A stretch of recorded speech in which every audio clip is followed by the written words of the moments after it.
সেই টাকার অর্ধেকের বেশি টাকা মেজবউ সরকারি অফিসে জমা দিয়ে এসছে, আর বাকি টাকাটা মায়ের নামে ব্যাংকে রাখা। তারপর থেকে তো আমার কাছে কানা করিও নেই। সে তো এখন, আগে তো তোমার কাছেই সব হিসাবপত্র থাকতো, আর তুমি সেই টাকা থেকে কত টাকা মেরেছো তার তো হিসাব আমাদের কারোর কাছেই নেই, তাই না? কি বলতে চাইছো তুমি? আমি কি বলতে চাইছি? আমি বলতে চাইছি এই যে তাপস লোকটা, সে একটা জালি লোক, এটা আমরা সবাই জানি। আর তাপস যে মেজ বৌদিদের বাড়ির থেকে প্রায় সব সম্পত্তি একা গেলে নিয়েছে, সেটাও আমরা সবাই জানি। ভাবো তো, মেজ বৌদিদের কাছে একসময় কোটি কোটি টাকা ছিল, আর সেই টাকাটা তো তাপসদার কাছেই আছে পুরোটা এখন। তার মানে তাপসদা এখন অনেক বড় লোক। আরে এই 3.5 লক্ষ টাকা তো তাপসদার কাছে হাতের ময়লা। যেই লোকটা তোমার একটা ফোনে এসে এখানে হাজির হয়ে এত কিছু ঘটাতে পারে, সে তো তোমার এক কথায় 3.5 লাখ টাকা স্টার্ট করে দিয়ে দেবে।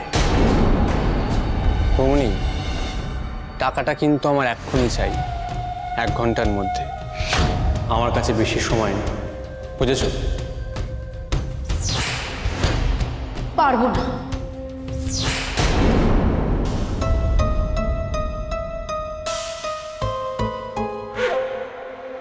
কি পারবে না?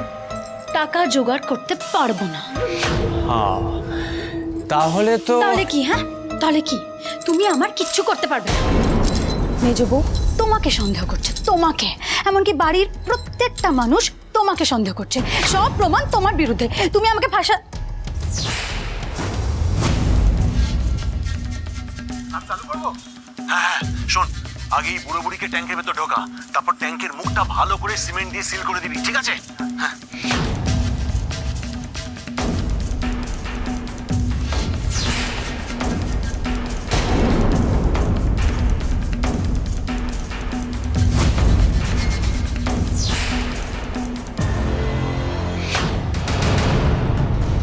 ছেড়ে ছেড়ে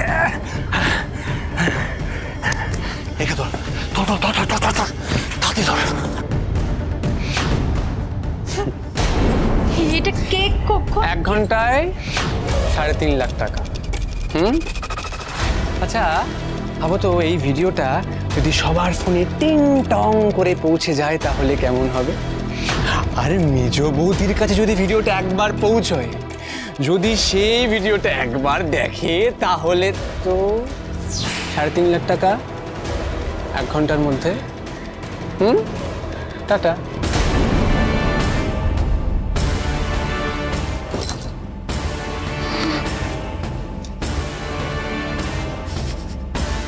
ভাস্কর,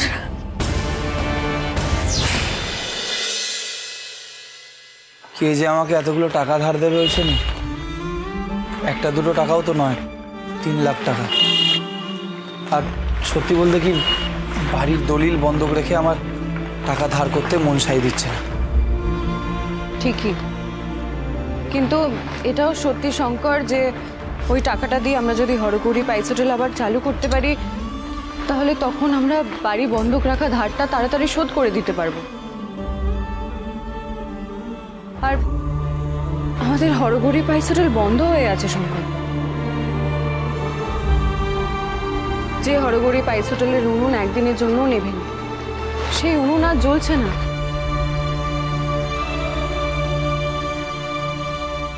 তুমি আঙ্কেলের চোখ মুখের অবস্থাটা একবার দেখেছো? আঙ্কেল কতটা কষ্ট পাচ্ছে বলো তো? জানি।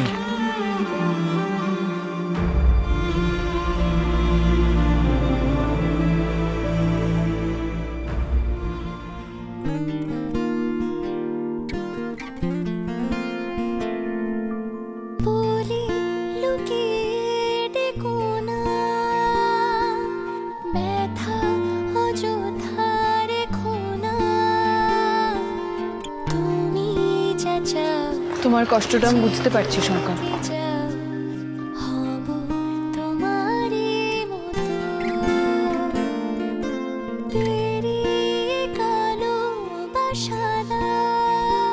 এই হোটেলের সত্ত্ব তো তোমাদেরকে ছাড়তে হবে, এবং সেটা আজ এখনই।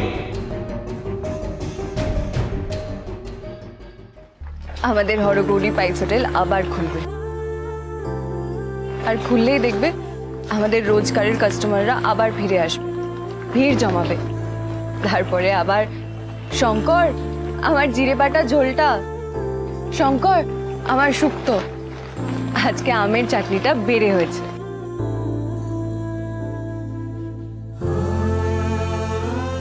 বাবা বিরু, এক বাটি আমডাল দে। তোমাদের এই আমডাল খেয়ে না আমার মন একেবারে জুড়িয়ে গেল। শঙ্কর, এই অবস্থা থেকে আমরা আবার ঘুরে দাঁড়াবো, ঠিক পারবে।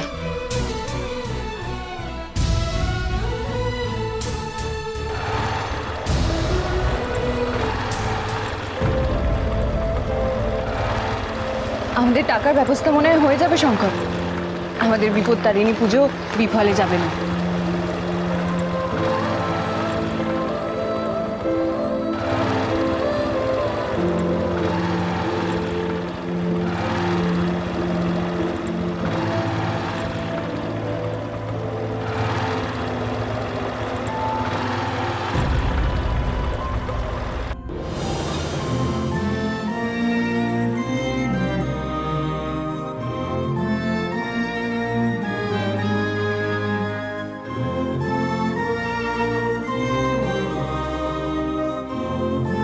अरे कैसा है भैया भाभी?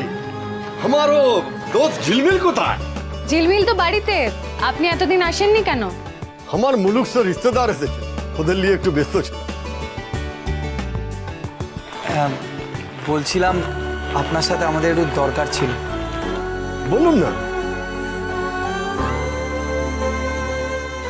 একবার তো আপনি আমাদের বিপদ থেকে বাঁচিয়েছিলেন ওই টাকা ধার দিয়ে, আরেকবার যদি আপনি আমাদের একটু উপকার করতেন তাহলে আমি সারা জীবন আপনার কাছে ঋণী হয়ে থাকতাম। উধার লাগবে? হ্যাঁ, তবে এইবারে একটু বেশি টাকা লাগতো। কত লাগবে বলেন? ওই 3 লাখ টাকা মতন। 3 লাখ? হ্যাঁ, কিন্তু আমাকে 1 মিনিট সময় দিন, আমি আপনাকে ওই সুদ মিলিয়ে কত হচ্ছে সঠিকটা বলে দিতে পারবো। হ্যাঁ হ্যাঁ হ্যাঁ, পতা করে নিন। হ্যাঁ।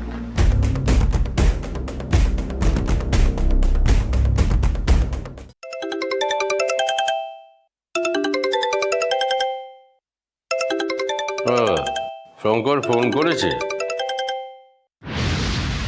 হ্যাঁ বলো। হ্যাঁ দত্তবাবু, বলছিলাম যে আমি আপনার টাকাটা শোধ করে দিতে চাই। সুদ মিলিয়ে কত হয়েছে একটু বলবেন? বাহ বাহ, 2 দিন রাস্তায় পাইস হোটেল চালিয়ে এর মধ্যে একবারে এত লাভ করে ফেললে? কাকাবাবু, এখন আপনার সাথে আমার সম্পর্কটা শুধু সুদে আসলে এসে ঠেকেছে, তাই আপনি কত টাকা পাবেন সেই অঙ্কটা যদি বলেন তাহলে খুব ভালো হতো।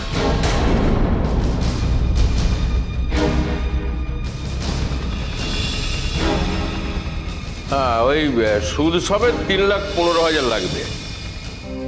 ঠিক আছে, আর কবে দেবে? সেটা আমি আপনাকে জানিয়ে দিচ্ছি। রাখলাম।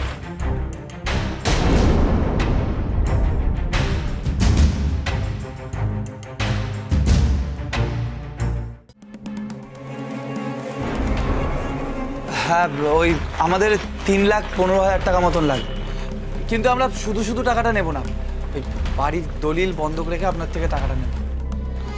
अरे बाबूजी, हमें लोग চিনি। আপনি पहले बार আমার থেকে টাকা উধার নিয়ে একদম 1 দিন আগে টাকা শোধ করে দিয়েছেন। হ্যাঁ, আমি খোঁজ নিয়েছি যে বাজারে আপনাদের 1 টাকা উধার লাগে, আর আপনাকে তো সব লোকেরা বহুত বিশ্বাস করে।